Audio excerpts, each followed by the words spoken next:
The last sound Earth heard before the oceans turned black was a girl crying inside an alien ship. Not because she was afraid, because she had finally discovered the truth. Humanity was never abandoned. Humanity was hidden, and the creatures waiting beyond the stars were not coming to destroy Earth. They were coming to wake it up, but by the time the message arrived, billions were already gone, and only one human being could still hear the signal. Her name was Lyra Voss, and this is the story humanity was never supposed to remember. Mysterious beginning year 2149. The sky above Earth no longer looked alive. The clouds were gray every day. The oceans had become colder. Entire forests had vanished beneath ash storms. Cities survived under giant energy domes because the atmosphere outside could no longer protect human life. People did not talk about dreams anymore, they talked about survival. The world government promised solutions every month. But everyone knew the truth. Earth was dying, not from war, not from disease. Something deeper. Something the scientists could not explain. The planet itself was shutting down. Birds disappeared first, then whales, then the stars. One by one, strange dark zones appeared in the night sky where light itself seemed to vanish. People stopped looking upward, except Lyra. Lyra Voss lived in Sector 9, one of the last floating cities above the Pacific Ocean. She was 26 years old, an engineer, quiet, lonely. Most nights she repaired broken communication towers while giant storms rolled beneath the city. Her father had died years earlier during an energy collapse. Her mother disappeared during a migration evacuation. Since then, Lyra survived alone. But there was one thing strange about her. Ever since childhood, she heard sounds nobody else could hear. Whispers, soft echoes inside radio frequencies. At first, doctors called it trauma, then hallucinations, then a neurological condition caused by cosmic radiation. But Lyra knew the whispers were real, because they always came from the sky. Every night after work, she climbed to the highest platform of the floating city and listened to the stars. Most people thought she was broken. Maybe she was. But broken people sometimes hear things the world ignores. One night, during the largest magnetic storm in recorded history, every communication system on Earth suddenly failed. The floating city lost power. Sirens screamed. The ocean below exploded with massive waves. People ran through the streets in panic. And then, Lyra heard the voice again. But this time, it was clear. Lyra, find the light beneath the water. She froze. The voice did not sound human. It sounded ancient, gentle, almost sad. Then every screen in the city turned white, for exactly 3 seconds. And in those 3 seconds, an image appeared. A giant circular structure deep beneath the Pacific Ocean, glowing blue, waiting. Then the power returned. Everyone forgot the image immediately. Everyone except Lyra. Because she saw something else hidden inside the signal. Coordinates. Character introduction. The next morning, Lyra tried telling the authorities. Nobody listened. The government was too busy controlling riots across the collapsing cities. Energy shortages had reached critical levels. Food production was failing.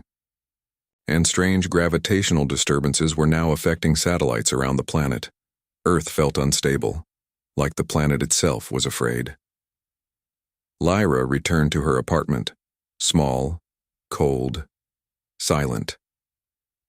The walls vibrated constantly from the storm engines beneath the floating city.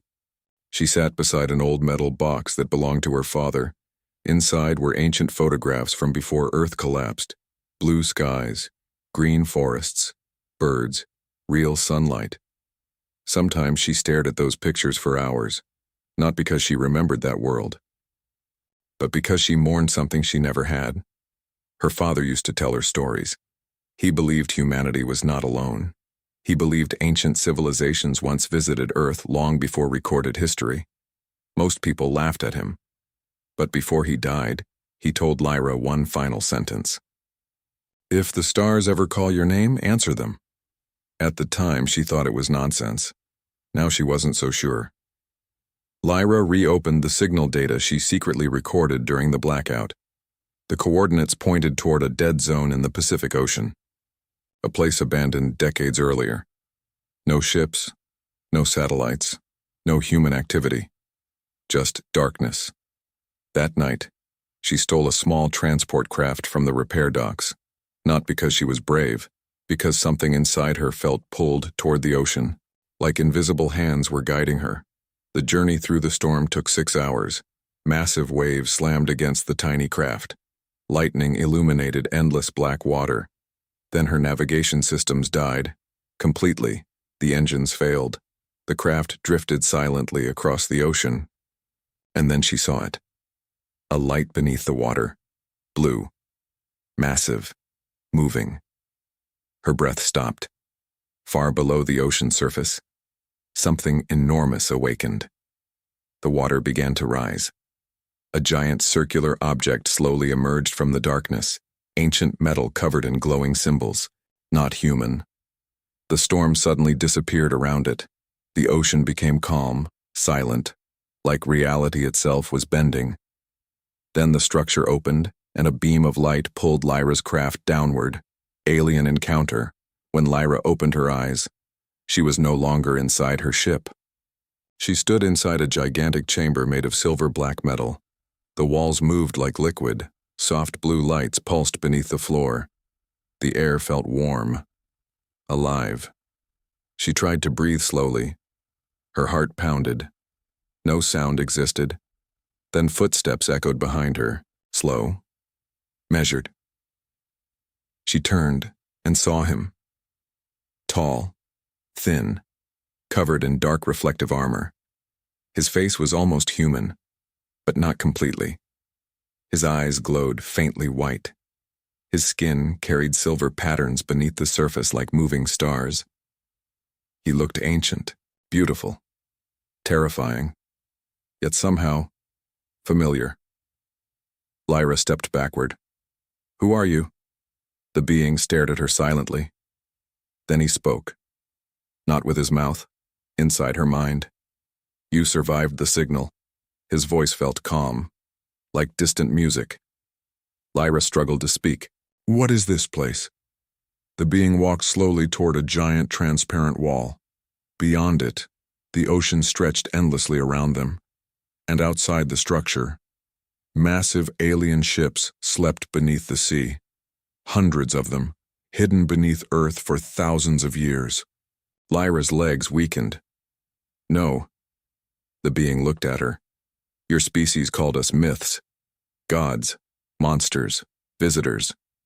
He paused. "We were guardians." Lyra felt fear crawl through her chest. "Why are you here?" For the first time, sadness appeared in the alien's eyes. "Because Earth is dying." The chamber darkened. A holographic image appeared around them. Earth. But not the Earth she knew. A living planet glowing with enormous energy beneath its oceans. The alien spoke softly.